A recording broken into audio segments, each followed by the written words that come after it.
আজকেও আমার পাপান ঘুমাচ্ছে। আপনাদের আজকে একটা দারুণ জিনিস দেখাচ্ছি। এই দেখুন গোলাপ চারা নিয়ে এসেছি। আমার ছোটো থেকে গোলাপ ফুল ভীষণ ভালো লাগে। অনেকবার চারা লাগিয়েছি, তারপরেও কী হতো, চারাগুলো মারা যেত। তো 14ই ফেব্রুয়ারির দিন এটা নিয়ে এসেছি। তো তাও দেখুন বন্ধুরা, গাছের পাতাগুলো না এভাবে শুকিয়ে যাচ্ছে। কত করে বললাম যে কিভাবে ট্রিটমেন্ট করলে এটা থাকবে। আমাকে বললো এটা 10-15 দিন এভাবে প্যাকেটের মধ্যে রাখতে হবে, তারপরে টবে লাগালে ঠিকঠাক থাকবে। তো ফুলটা দেখে সত্যি বলছি ভীষণ ভালো লাগছে, তাই ভিডিও করে আপনাদের দেখাচ্ছি। তো মানে সত্যি আপনাদের কাছে যদি অন্য কোনো ট্রিটমেন্ট থাকে আমাকে জানাবেন। আর আমার পাপানটা একটু ঘুমিয়েছে, সেই ফাঁকে একটু ছোট্ট করে ভিডিও করে নিচ্ছি।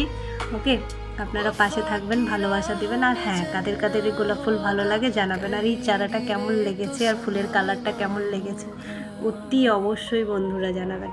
ওকে, ভালো থাকবেন, সুস্থ থাকবেন, পাশের মানুষের খেয়াল রাখবেন। টাটা।